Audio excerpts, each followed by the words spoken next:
All right, welcome everyone. So today we're really getting into it. Today's our first real taste of calculus. So it's gonna be pretty exciting. Just a few quick announcements before we do continue on where we left off last time. If you're in Thursday recitation, you have your exam today. So make sure you go through the exam setup page and on our course website, and you're all set and ready to go for the exam. So good luck with that. And let's jump into it. So we left off last time talking about this example, this parabola y equals x squared, and we were looking at this point P with coordinates 1, 1. And what we're going to do in this part here is we're going to find the slope of the tangent line to this parabola at point P. So before, on Tuesday, we looked at the slope of a few secant lines, but here we're going to look at the slope of the tangent line. So let's start with our definition. So the slope of the tangent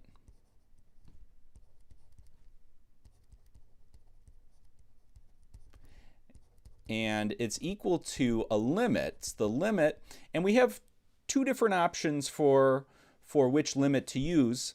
Let's use the one that looks like our secant slope. So this one really looks like our slope of our secant line. So it's the limit as x approaches a of f of x minus f of a all over x minus a. And we need to identify what a is for this problem, and we get that information by looking at our point. So a is the x coordinate of our point here, and in this case it's just 1. So we're going to fill that into our limit expression here. So we're really doing the limit as x approaches 1 of f of x minus f of 1 over x minus 1. And once we have that formula set up, then we can actually just plug in what our actual function is. So we're doing the limit as x approaches 1 of our function, which is x squared. If we were to plug 1 into our function, just a quick note here, if we were to plug 1 into the x squared function, we would get 1 squared, which just simplifies to just 1. So the numerator here is x squared minus 1. And then the denominator, we don't do anything with it. We just leave that as x minus 1. So we're doing the limit of that expression, that difference quotient, as x approaches 1. Now, we've kind of seen these types of examples before. We know that there's an issue. A lot of times when we have these fractions, we end up with an indeterminate form. And that's what we're going to see a lot today, is most of the limits we're doing are in indeterminate form. So we're going to go through all of our algebra tricks and, to first simplify that expression and see what the limit is once we've simplified it. So in this problem, we're gonna factor. So that was one of our strategies, is to try and factor the numerator. And in this case, it does factor. Factors into x minus 1 times x plus 1. And then nothing happens in our denominator there. So we factor, and then we see that we can cancel. So that was one of our strategies, factor and then cancel off common terms. So we have an x minus 1 here, and x minus 1 here. Those are gone. And we're left with then the limit of just x plus 1 as x approaches 1. And now that's a limit we can do. It's continuous, the function's continuous, so we can just plug in. So we just want to justify what we're doing here. So we're evaluating at x equals 1. So we plug in and we get 1 plus 1, which is just 2. So that's the slope of our tangent line. All right, let's try another example using the other formula for slope of a tangent. So in this one, we're actually going to find the entire equation of the tangent line, and we're going to be looking at the hyperbola y equals 3 over x at the point P with coordinates 3, 1. And so we're going to be finding the tangent line in this. So we're going to use the point slope formula for the equation of a line. And when we look at an equation of a line, there's 3 things we need. So first we need the x coordinate of our point. Normally we're given this. We also need a y coordinate. And in this example, we are actually given the y coordinate, but in case we're not, what do? We take our x coordinate and we plug it into the original function. And then we also need the slope, which we generally call m. And in this case, how we calculate m is with a limit. And we're going to use the other version, f of a plus h minus f of a all over h, as the calculation for the slope of our tangent line. So this is the slope of a tangent.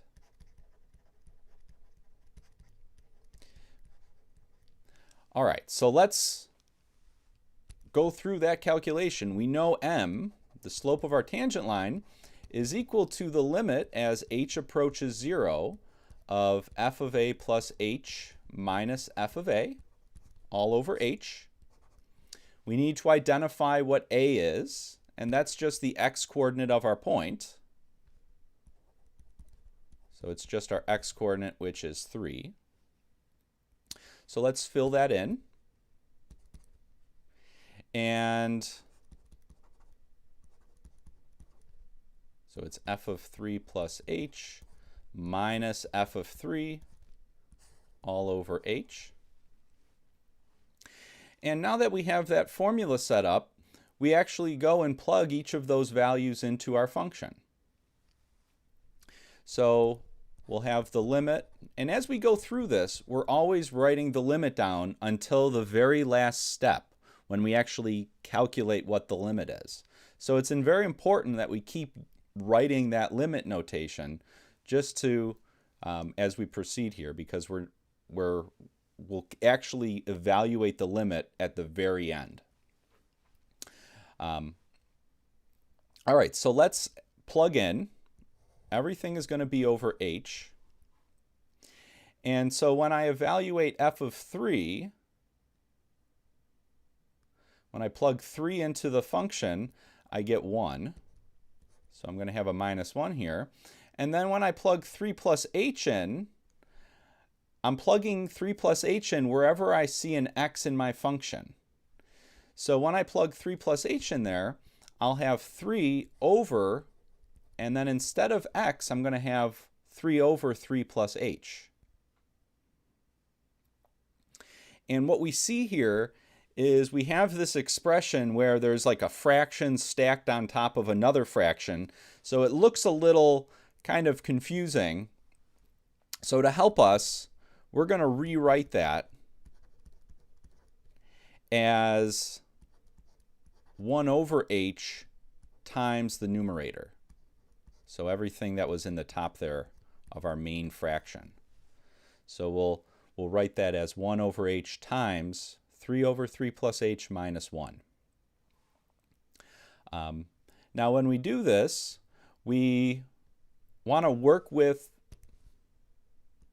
the terms here, and we're going to get a common denominator. So we see a fraction minus something else. So we want to get a common denominator so we can actually combine those two terms.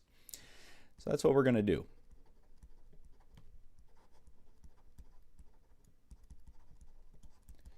And the way we do that, we can just rewrite 1 as 3 plus h over 3 plus h. So we're still writing that limit sign. We have the 1 over h in front. We'll have our 3 over 3 plus h, and then we're just going to rewrite that 1 as 3 plus h over 3 plus h. Now when we do that, since those two fractions there have the same denominator, we can combine them, and when we do that, we're going to end up distributing this subtraction. We're going to distribute that negative. So what we end up with is the limit as h goes to 0 of 1 over h, and then we'll have 3 minus h all over 3 plus h. So we've combined them into one fraction. The 3's cancel, so we can get rid of them. And then let's write what we have left. So we're still doing the limit as h goes to 0. We haven't actually calculated the limit. So far we're just simplifying our difference quotient. We still have that 1 over h. We have a negative h on top. That's all that's left. And then we have 3 plus h on the bottom. And then from here, our whole goal with a lot of these, and we've seen this before with indeterminate forms, is to cancel off the term in the original denominator that was giving us a 0. So that 1 over h in front, we're able to cancel that h off with the h in the numerator. And so what we're left with then is the limit as h goes to 0 of negative 1 over 3 plus h. And this is about as simplified as we can get it. So we've canceled, and that's really the step we're looking for, is once we cancel. And as soon as we do that cancellation, the very next thing we should try, once we've kind of cleaned it all up, is to evaluate. And that's what we're going to do here. We're going to evaluate this at h equals 0.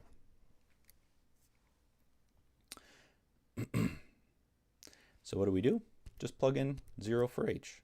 So this is where we drop the limit sign, because we're actually evaluating it now. And simplifying, we just end up with negative 1/3. So that's the slope of our tangent line. So to actually get the equation of our tangent line, we're going to use the point slope formula.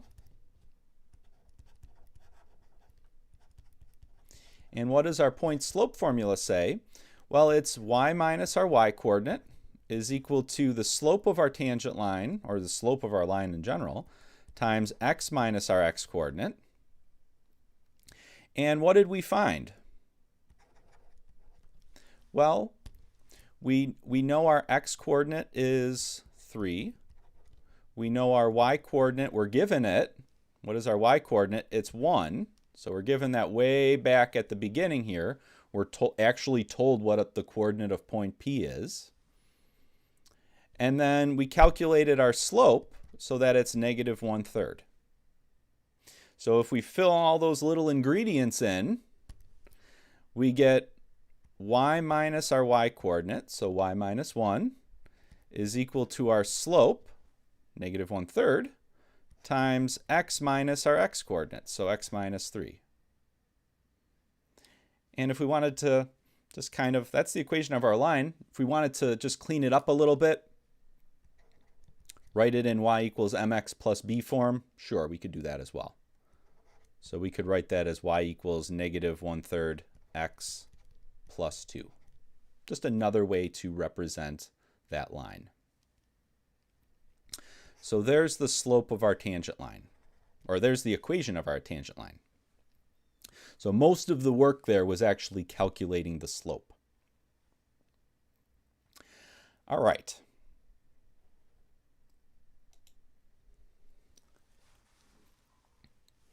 So this process that we were looking at with finding the slope of a tangent line, there's something very similar very similar type of calculation, but in a completely different context. And that has to do with finding the velocity of an object moving in a straight line. So let's consider the case where we have this straight line here. So maybe it's like the x-axis. And we have this object that's moving along this straight line. So it's moving back and forth maybe. And we can describe the position of that function. So we generally call the position function s of t. And we think of our variable here, t, as time. And so s of t denotes the position of that object that's moving in a straight line. Now, part of this definition here is that there's a reference point. So everything here is in relation to this reference point. And if we're thinking of the x and the y-axis, that reference point is usually the origin. And so from that reference point, there's sort of two directions. There's the positive direction, so maybe like over here. And then there's also the other way, the negative direction. And it's all in relation to that reference point.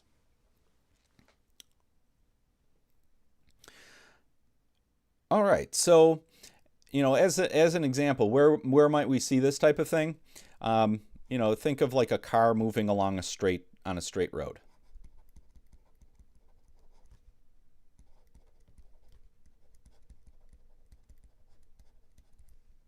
Or maybe like you throw a ball up into the air and it goes straight up into the air, or you drop something. So you drop something from a great height. So those are all kind of basic examples of an object that's moving in a straight line. And what we're going to talk about here is we want to figure out how fast that object is moving. We want to have some idea of how fast it's moving. And so one way to measure that is with average velocity. And so average velocity is defined as the displacement over the time elapsed. So it's really the change in position over the change in time.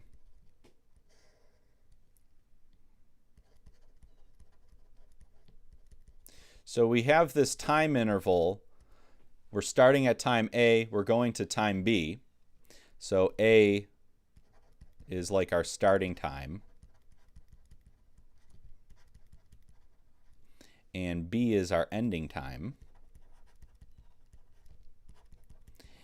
And so if that's our time interval, we could figure out how much distance, how much, the difference in our position at those two times.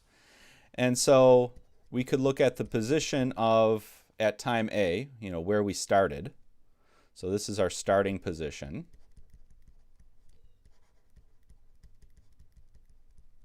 And we could look at our ending position, which is our position evaluated at the ending time.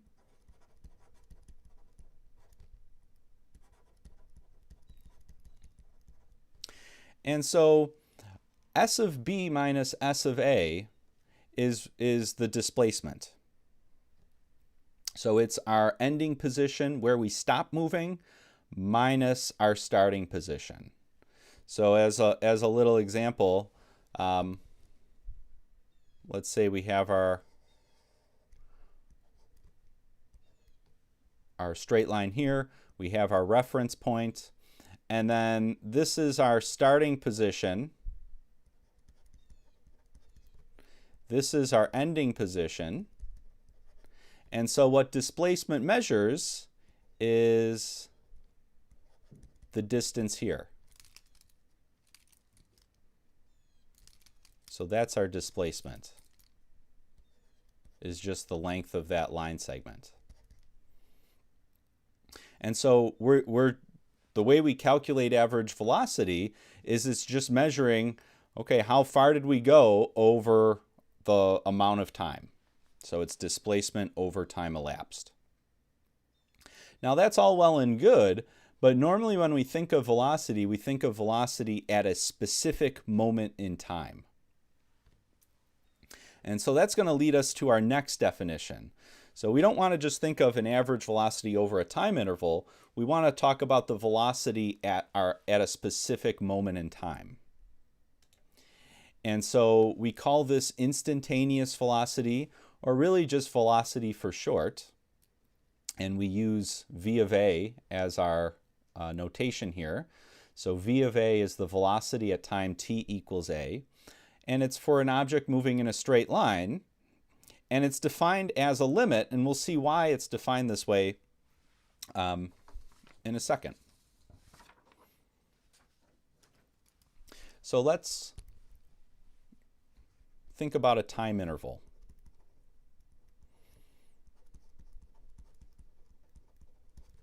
So we have a time interval from A to B.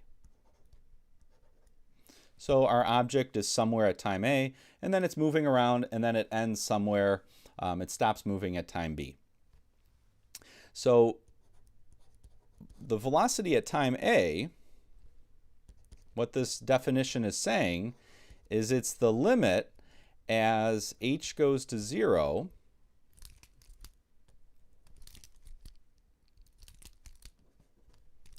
Well, let's back up a little bit. So the idea is we could look at the average velocity over that time interval, and we could think of the length of that time interval as h.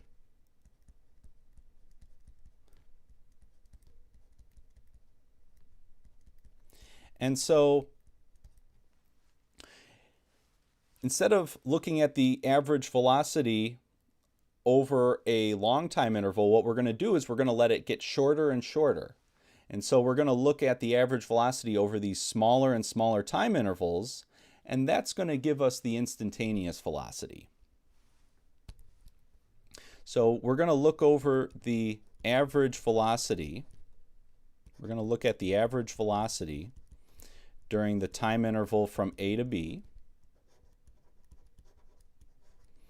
And we want to shorten that up. So whenever we go through that process of shortening something up, we've seen that before. That's a limit. So we're going to do the limit as B approaches A of the average velocity during that time interval from A to B. And what that limit represents is it represents our time interval, but our time interval is going to be getting shorter and shorter.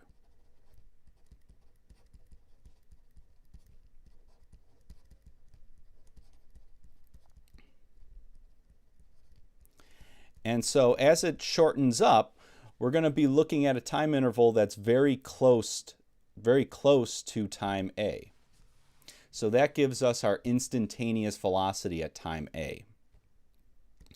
And to see where this other formula comes from, let's rewrite that.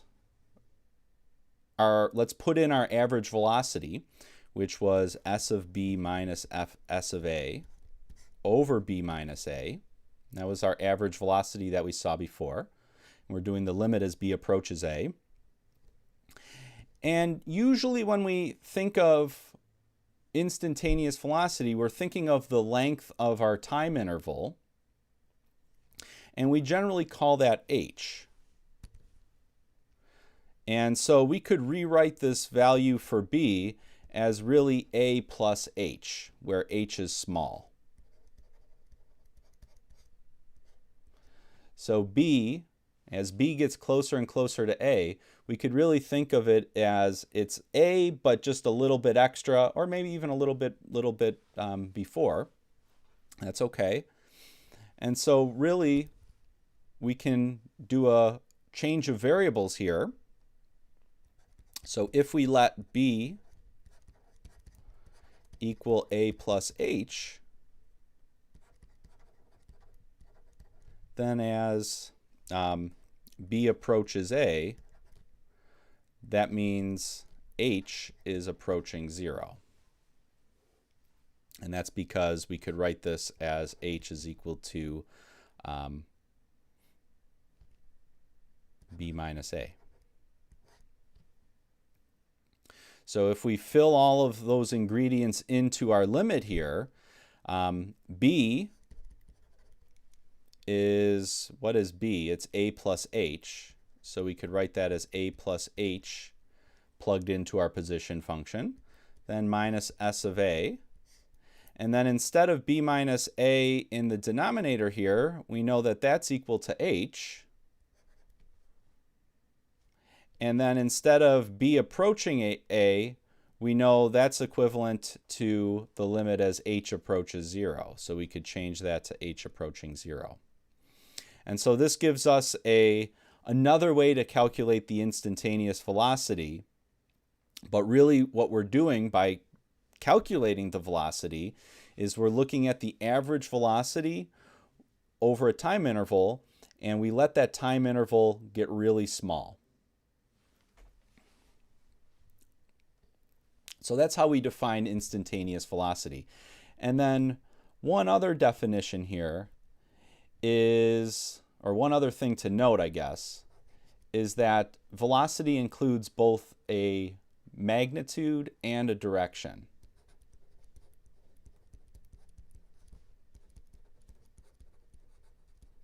So when we talk about velocity, there's also a direction involved. So it could be positive, meaning we're moving in the positive direction, or it could be negative, meaning we're moving in the other direction. And so if we're just interested in how fast we're going, we don't care about the direction. Another definition here is the speed.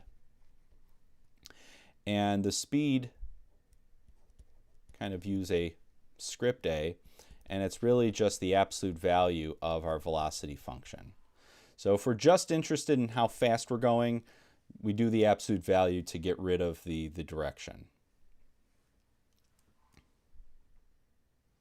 So that one doesn't have any direction. No direction information when we talk about speed. All right, so let's see an example.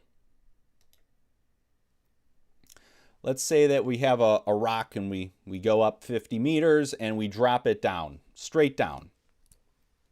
So a falling object under gravity has position function 4.9 times t squared. And we're going to calculate the average velocity during that time interval.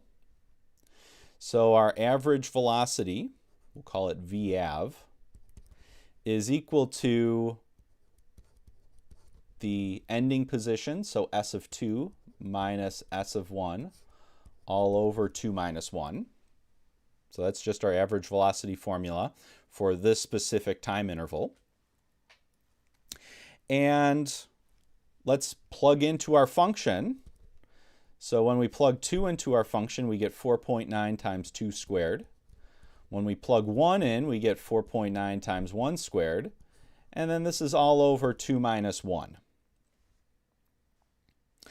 And so when we calculate this, we get 4.9 times 4 minus 4.9 times 1 in the numerator, and then 1 in the denominator.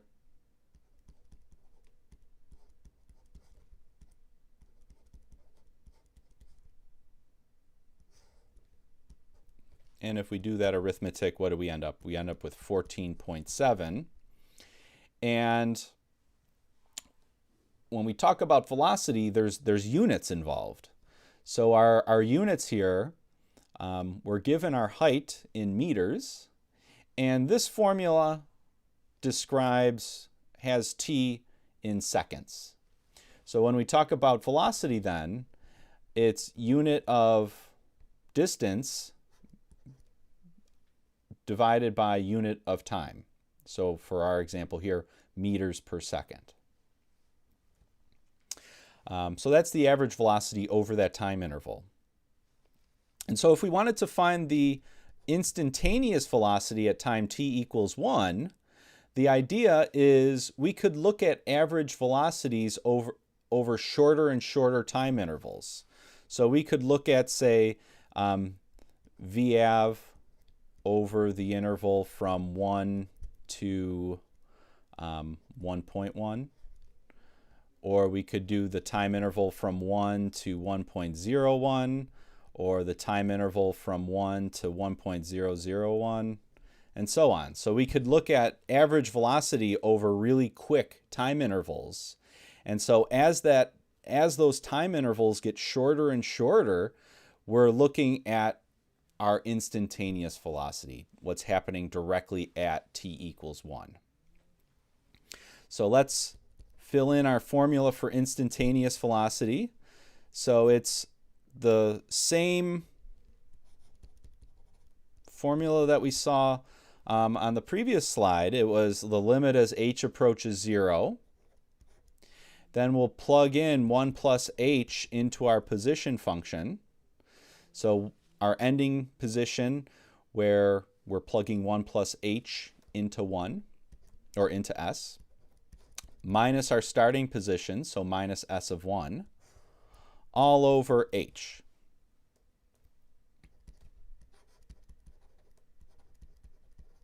So let's plug in now. So when we do that, we get 4.9 times 1 plus h squared minus, we plug 1 in, and we did that before, we get 4.9 all over h. Now, we want to multiply everything out here. So we have this 1 plus h squared term.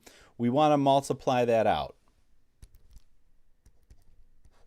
And so you would use FOIL if you need to do it by hand. But we end up with, when we do that, we end up with 1 plus 2h plus h squared when we multiply that out. And then we have our minus 4.9 there. And this is all over h. Let's distribute. So we'll distribute the 4.9. So we'll multiply it through to all three terms. And when we do that, what do we get? Still have h approaching 0. And then we get 4.9 plus 9.8 h plus 4.9 h squared, all minus 4.9. And then this whole thing is over h. And we can cancel. So we have some 4.9s there that we can cancel out. Leaves us with the limit as h approaches 0 of 9.8 h plus 4.9 h squared all over h. And then we go through our factor and cancel. So we can factor the numerator.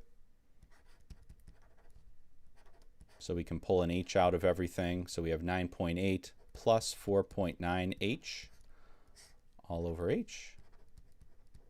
We can cancel those h's. And so as soon as we do any canceling, that tells us that the very next step, after we clean everything up, we should just plug in and see what we get. And that's what we're going to do here. We're going to evaluate this at h equals 0.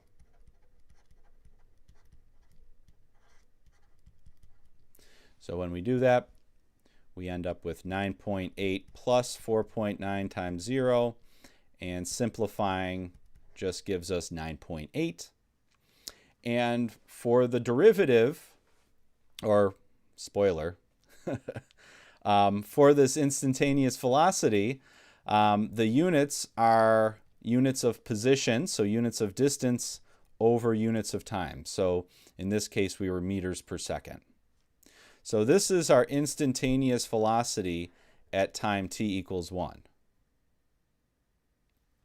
And so what you would see as you do the average velocity over these time intervals, you would see that the average velocity would be getting closer and closer to this value of 9.8. All right, so I spoiled it. So this idea of slope of a tangent line and instantaneous velocity really can be generalized, and we're calculating the same gadget, and we call that gadget the derivative. So in our next topic, we're going to define the derivative of a function, and then use that limit definition to find the derivative both at a point and as a function. So let's first see our definitions, and they're going to look very similar to what we've seen. All right, so let's just recall. Start with a little recalling here, a little recollection. We have what we saw before is the slope of our tangent line at x equals a. And what did we say the slope of our tangent line was? Well, we had two formulas, but the one we primarily used was f of a plus h minus f of a all over h, and it's the limit of that as h goes to 0. And then we just looked at the instantaneous velocity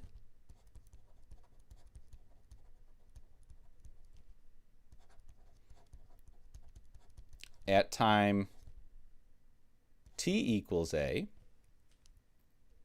And what did we see there? Well, it was the limit as h goes to 0 of that same kind of expression, but where we're using a position function. So s of a plus h minus s of a all over h. So this is what we just looked at in the last learning outcome there, calculating the slope of the tangent line and calculating the instantaneous velocity. And we saw that the result was a very similar gadget.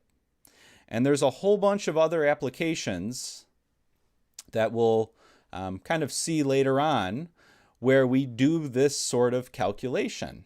And so we want to generalize this idea, and so we call it the derivative. So this limit as h approaches 0 of f of a plus h minus f of a all over h, we call that the derivative f prime of a. And so in this definition, a is just a specific number. So say we're looking at the slope of our tangent line at some specific point on our curve, or we're looking at the instantaneous velocity at some specific time. Now we want to be able to generalize that even further. Instead of looking at just some specific number, we want to be able to look at a whole bunch of different numbers. And so we don't want to have to repeat that process of calculating the limit over and over each time we want to look at a different a value. So the idea is, well, let's just generalize it a bit further and replace a, which is a specific number, with a variable.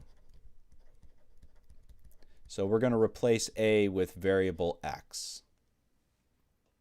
And so we get the definition for the derivative as a function. So we say f prime of x, that's our derivative, is equal to the limit of the limit as h approaches 0 of f of x plus h minus f of x all over h. So very similar gadget here, but now we're kind of leaving things a little more generalized in that we're leaving variable x. So when we talk about derivatives, f prime of a is when you go through and do that calculation, the result is just a number. So the derivative at a point, f prime of a, ends up being a number, and that, as we saw, there's different ways to think of it, but as an example, we saw that it represents the slope of the tangent line.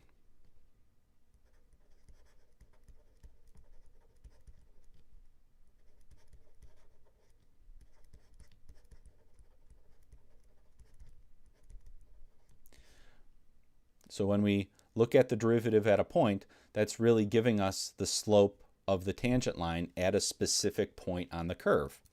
When we talk about f prime of x, when we do that calculation, the result is not actually a number. Well, sometimes it is, but in general, it's actually a function, and it's a brand new function.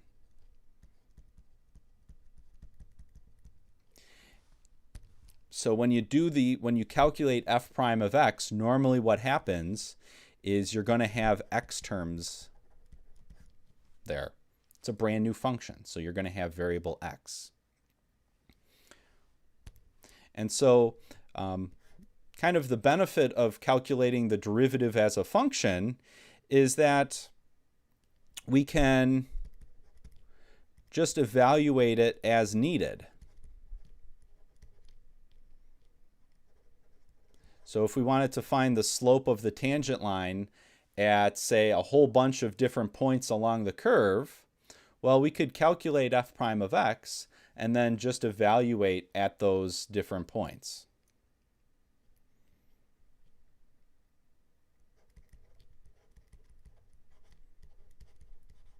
So it sort of does all the limit calculations up front, and then we have a function that we can just plug into.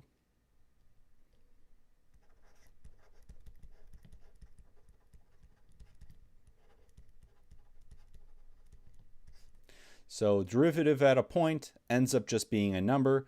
The derivative as a function, well, it ends up being a function. There's going to be variables there. And so we call this process of calculating the derivative, we call it differentiation. So let's see an example. And we've done this process before, but let's just see it again. And we're going to differentiate the polynomial using that limit definition of derivative. So let's look at this polynomial x squared minus 3x plus 5. And we're going to kind of just go through the process here. So maybe this is how you organize your work a little bit when you're doing some of these, at least if they're kind of complicated. So where you start is, we know our formula for the derivative f prime of x is equal to the limit as h goes to 0 of f of x plus h minus f of x all over h. And so part of our work there is just calculating what f of x plus h is. And so what we do is we look at the original expression of our function, and wherever we see an x, we change it to x plus h. So I go to my original expression, I see an x squared, so I'm going to plug in an x plus h there. So I'll have x plus h squared. I go to my original function, I see negative 3 times x. When I plug in, I'm going to have negative 3 times x plus h. And then the plus 5 there at the end, it just stays plus 5. And so once we calculate that, we want to try to simplify it and do as much arithmetic as possible. So that's what we're going to do. So we're going to FOIL that first term. So x plus h squared, if we do the multiplication, ends up being x squared plus 2xh plus h squared. Then we want to distribute that negative 3. So we're going to distribute it to the x and to the h. So we'll have negative 3x minus 3h. And then we'll have our plus 5. And so the first term here, this is what we get when we multiplied everything out by FOIL. And then the terms here, this is what we got when we distributed. So the idea is just kind of step through this a little bit. Plug x plus h into your function and do as much of the arithmetic as possible. Then actually calculate the difference quotient. And that's what we call this gadget right here. This is our difference quotient, f of x plus h minus f of x all over h. So we take our result that we just worked out, the x squared plus 2xh plus h squared, minus 3x minus 3h plus 5. And then, so that's just f of x plus h. It's a mouthful. It's that whole big expression. Then we're going to subtract, and then we just plug in our original function, f of x. So x squared minus 3x minus 5. And it's that whole thing over h. So that's our difference quotient. And then step 2 is to try to simplify that as much as possible. And the kind of the fun thing about doing these is there's a lot of canceling that happens. So you get your red pen out and you just kind of do all the fun canceling. And the way to kind of think of it is there's this subtraction sign right in the middle here. So we have this one set of parentheses and it's minus another set of parentheses. And what you're doing is you're just comparing everything that's in the first set with what's in the second set. So I see an x squared here. I know I'm subtracting, and I see an x squared here, so those cancel. Then I see a negative 3x here. I go to my first set of parentheses, and I see a negative 3x there. And since I'm subtracting, those negative 3x's cancel. And I think I wrote this wrong. That should be a plus 5 right there. And then I see a plus 5 here, and I'm subtracting, and I see a plus 5 up here, so those cancel. And then once you've canceled all those terms in the second parentheses, or as many as you can, just kind of clean it up. So we have 2xh plus h squared minus 3h all over h. And we know when we do these, it ends up being an indeterminate form, so we want to try to keep simplifying. And the goal is to cancel that h that's in the denominator. So what we're going to do next is we're going to factor.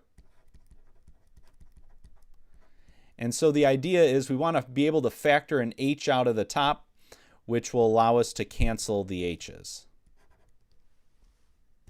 So let's see if that actually happens.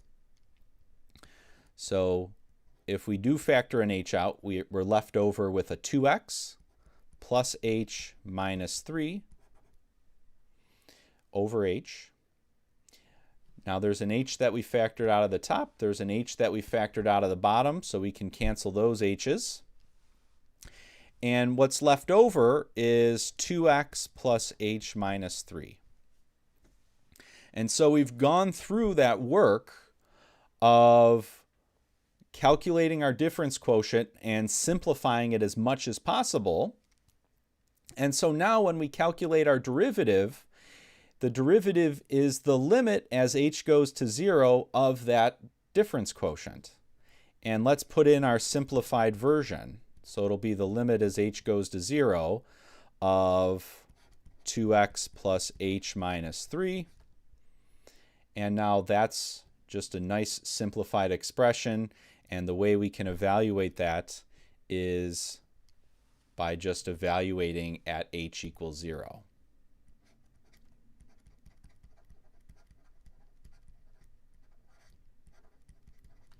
So when we do that, we get 2x plus 0 minus 3. And just cleaning that up, 2x minus 3. So that's our derivative. And notice when we're doing the derivative here, derivative as a function, what we end up with is a function of its own, a brand new function, in this case 2x minus 3. So just be careful this very last step. You're plugging in h equals 0. So wherever you see an h, you're plugging in 0. The x's you're not doing anything with. Those are just staying in x. All right, so this is the idea of really how we calculate the derivative of a function. It's this process of calculating a limit. Now, this process can be repeated. So we could just keep repeating this. If we have a function, if we have a nice function, we could just keep repeating this process over and over, and we get higher order derivatives. So we could define something called the second derivative, and that's what we're defining here. F double prime is our second derivative. And the way we define that is it's really just the derivative of the first derivative.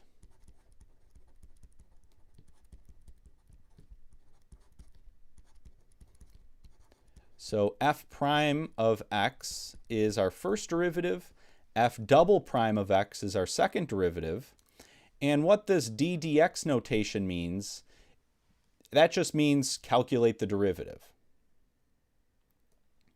So we could think of differentiation as sort of just a process that we can just keep doing. So we start with some function f of x, provided our function is nice. And we can differentiate that once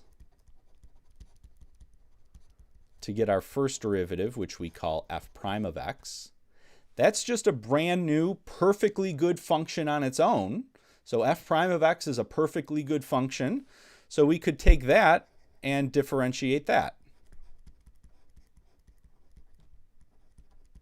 And when we do that, we get the second derivative, f double prime of x. So the second derivative is just the derivative of the first derivative. And we could keep going. So we could just keep doing this for nice functions. So we have the definition of our third derivative, call it f triple prime. And it's really just the derivative of the second derivative.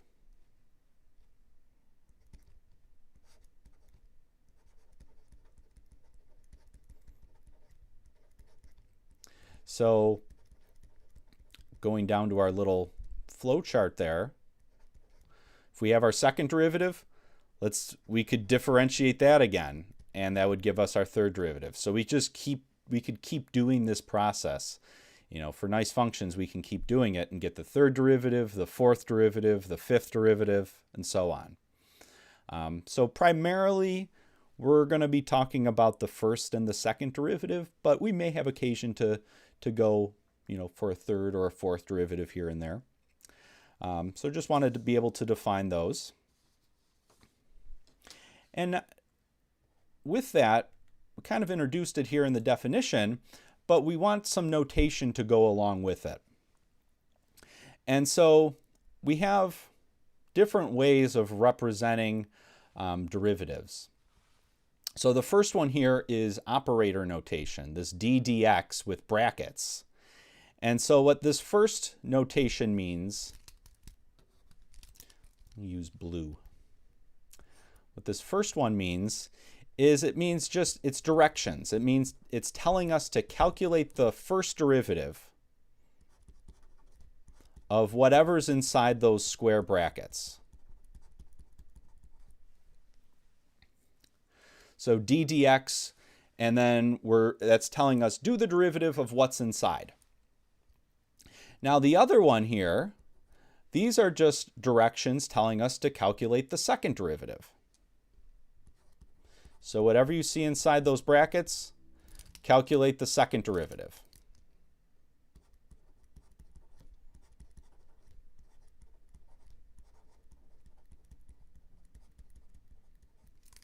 So this operator notation is really just directions. It's directions telling us to calculate the derivative.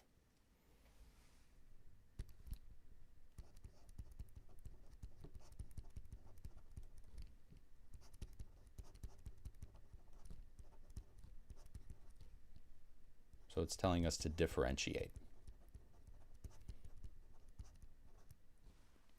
And so when we look at this notation here, it's just important to note that this is pure notation. So these aren't really fractions. It's not something divided by something here. It's just notation, d dx. And same thing, this 2 here for our second derivative, it's not an exponent, so we're not squaring anything. These aren't exponents if we see them. It's just telling us to do the second derivative. So that d2 is just saying, all right, differentiate twice. So those are the operator notation. Now we also want to be able to just name our derivatives. And so the first derivative of y equals f of x, we can actually name that. So we want to be able to talk about the name of our function, or our derivative. And the notation that we use here is, well, there's two types. There's two kinds of notation that we use. One of them's more of a shorthand, and one of them's a little bit more descriptive.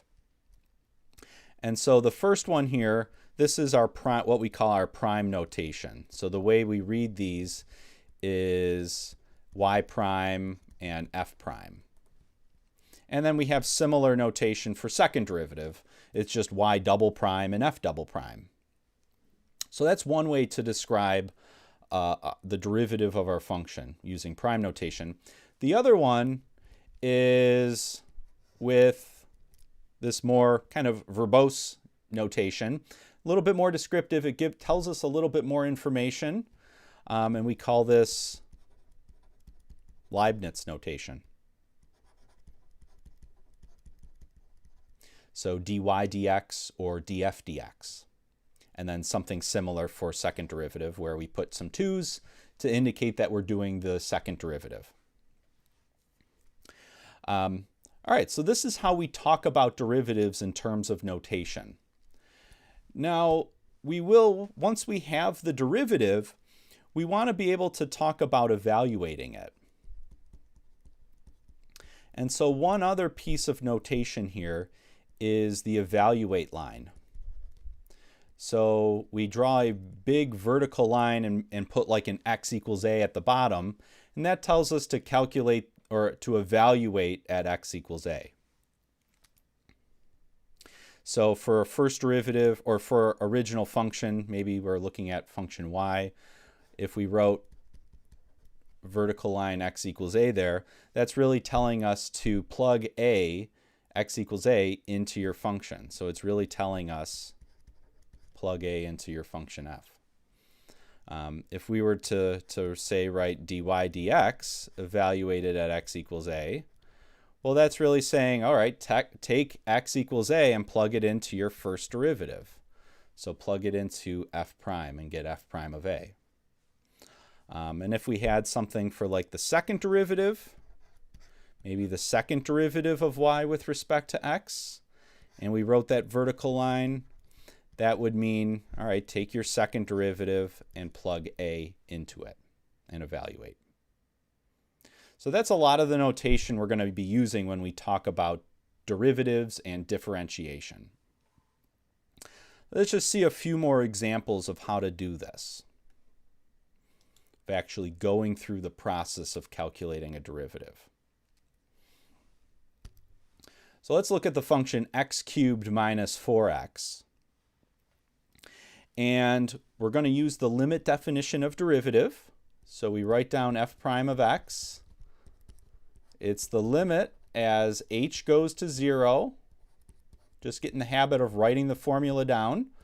F of x plus h minus f of x all over h.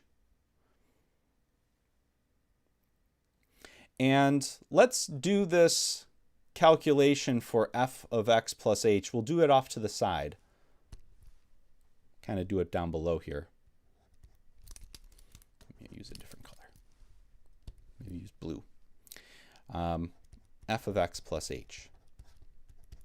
So I go to my original function, and wherever I see an x, I'm going to change it to an x plus h. So I have that x cubed. I'm going to change it to x plus h cubed. Then I have that minus 4x. I see an x there. I'm going to change it to minus 4, but then x plus h. So wherever I see an x in my original function, I'm plugging in an x plus h instead when I'm doing this evaluation.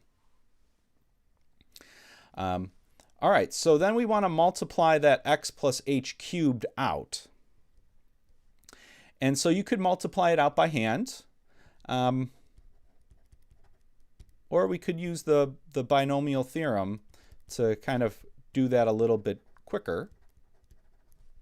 And so in either case, if you were to multiply that out by hand or use the binomial theorem, what you would end up with is x cubed plus 3 x squared h plus 3 x h squared plus h cubed.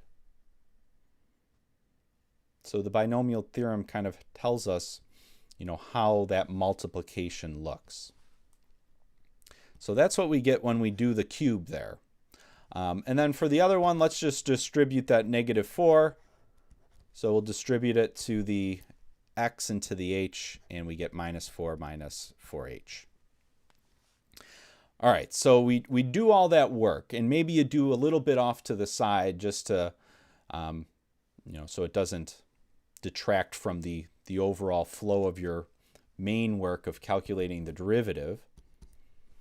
Let's plug that in. So we're still doing the limit as h goes to 0.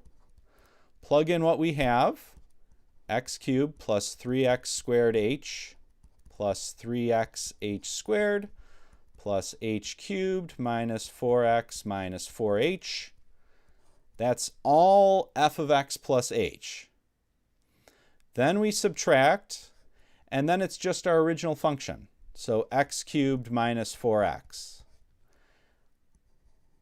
All over, big fraction, all over h. All right, so now's the fun part. You get to do all the canceling. So you look for similar things. I see an x cubed here. I realize that we're doing subtraction here. So anything that shows up on both the left and the right side of that subtraction sign gets canceled. So I have that x cubed. I also have an x cubed over here. Those cancel. Then I have a -4x here. I have a -4x here. I'm subtracting. So those cancel. And that's it. So now we just clean it all up. Write all of our leftover terms. So 3x squared h plus 3x h squared plus h cubed minus 4h all over h. We've multiplied everything out. We've canceled as much as we can do. Now what we want to do next is to try and factor. And then once we factor, we want to cancel. Our common trick for dealing with a lot of these indeterminate forms. Try to factor it, and then hopefully once you factor, you'll see how to cancel it. So if we do that, it's the limit as h goes to 0. And in the top, if I look, I have an h. This term has an h. This term has an h. And this term has an h. So every single term on the top there has an h in it. So that means I could factor an h out. And so what I'm left with is 3x squared plus 3xh plus h squared minus 4 all over h. And then the h's cancel.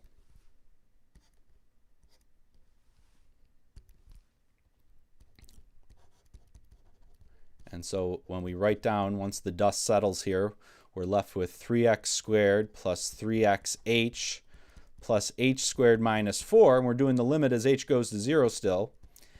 And at this point, we've canceled. So we do the very next step. We evaluate at h equals 0. And remember, we're only plugging in for h, not x. So those x's are going to stay x's. So we have 3x squared plus 3x times 0 plus 0 squared minus 4. Clean it up. We're left with 3x squared minus 4. And that's our derivative. So when we do these derivatives of polynomials, a lot of the work feels very similar. So we multiply everything out. We try to factor the numerator. We cancel. And then we're at a position where we can just evaluate at h equals 0 then.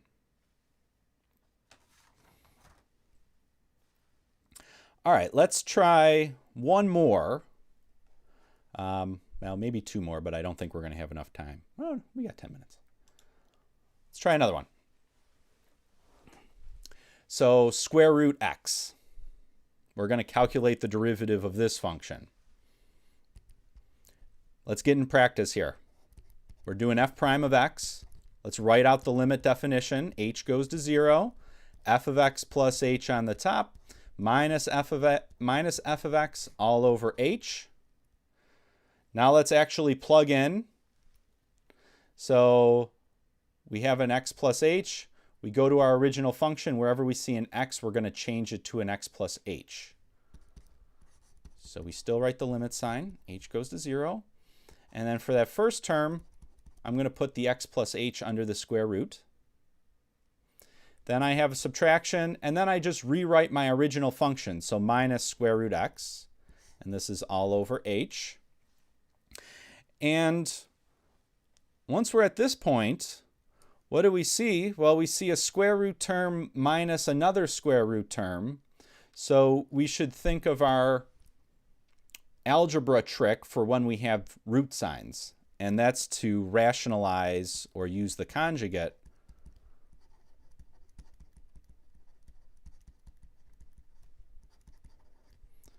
And we've done this before, where we multiply the top of our function here by the conjugate term, so x square root x plus h square root x, and then we just change that subtraction sign. We change that subtraction to an addition sign. So it's just opposite signs there in the middle. And then if we do that to the top, we have to do that exact same thing to the bottom of our fraction, just to make sure we're not fundamentally changing it in any way. So we've seen this enough where we're probably just starting to recognize that when we have a product of a plus b times a minus b, it really just becomes a squared minus b squared. So if we do that here, when we multiply those terms out in the numerator, you know, we could go through the process of multiplying it all out by hand and using FOIL, but we're probably just starting to recognize that it's equal to the square root of x plus h squared minus the square root of x squared, and then the squareds and the square roots cancel, so we're left with just x plus h minus x, and then the x's cancel, so we're left with just h. So, you know, you can multiply that all out by hand, you know, go through the full FOIL process, but there is this helpful algebra formula that you might be helpful to remember. So in either case, when we fill that in, we've multiplied out the numerator, and going through all the calculations there, we saw that the numerator just became h. And then we don't do anything in the denominator, except we just multiply them together. So we have h times x plus h under the square root plus the square root of x. And we don't even distribute the h. We do very little with the denominator here. So the limit as h goes to 0. And then finally the h's cancel. So that's always our goal, cancel off that h in the denominator. And we're left with the limit as h goes to 0 of 1 over square root x plus h plus square root x. And once we cancel that h off, very next thing we should try, let's try plugging in. And that's what we're going to do.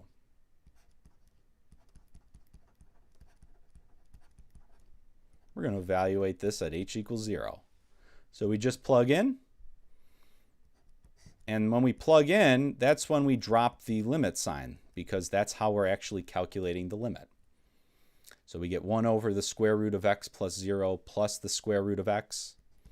Cleaning that up, we end up with 1 over, and then there's 2 copies of square root x. So it's 1 over 2 times square root x.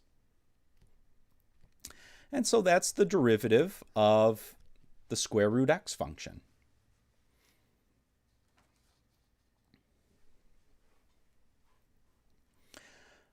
All right, let's try one more practice here.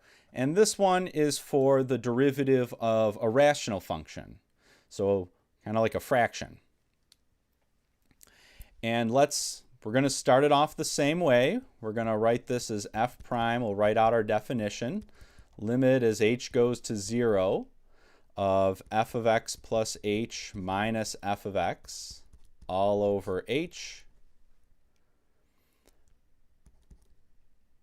Let's plug in. So wherever I see an x in my original function here, I'm going to be changing that to an x plus h instead. So I'll have 1 minus x plus h over 2 plus x plus h. So that's my f of x plus h.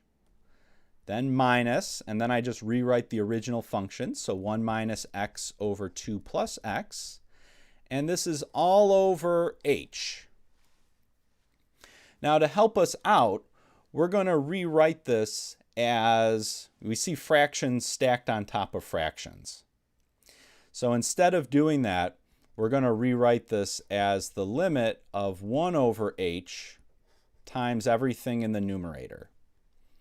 So 1 minus x minus h over 2 plus x plus h minus 1 minus x over 2 plus x. And so that's just, we do that just to make it look a little nicer for ourselves. You know, it's not absolutely necessary, but we're just using the property there that when we have a fraction a over b, that's the same thing as multiplication by the reciprocal. So the 1 over h in front. All right, so when we look at this, inside the brackets here, we have two fractions that we're subtracting, and so we want to get a common denominator. This is our usual common denominator trick.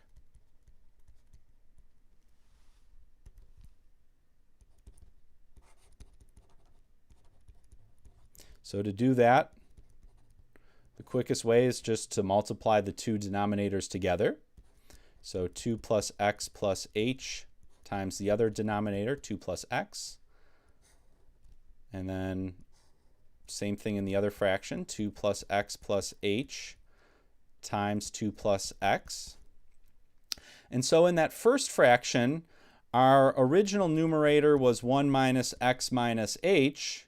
But to get that common denominator, what did we have to do? We had to multiply by 2 plus x. So we had to do that in the numerator as well. And then for the other fraction, the original fraction was 1 minus x over 2 plus x. So what did I have to multiply by? Well, I had to multiply by that 2 plus x plus h. And so the rest of this is just multiplying this numerator out and this numerator out and then combining them. So won't go through it exactly here. Leave a little bit of that for you to check. But we're going to multiply everything out here. Same thing with the x. And then we'll multiply all these terms out. And then same thing for the x. So we're multiplying all of those numerators. And what we get is the limit as h goes to 0 of 1 over h. And once we have that common denominator, if we multiply all those terms out in the first numerator here, we get 2 minus 2x minus 2h plus x, minus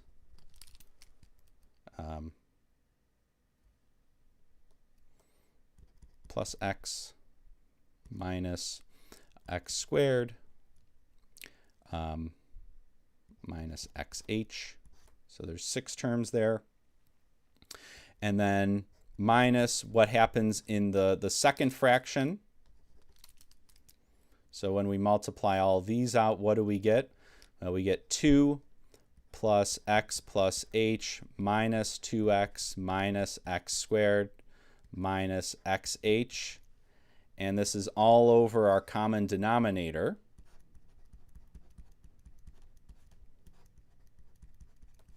And now we have this whole big expression, and there's going to be tons of canceling because we have this subtraction sign that's right in the middle.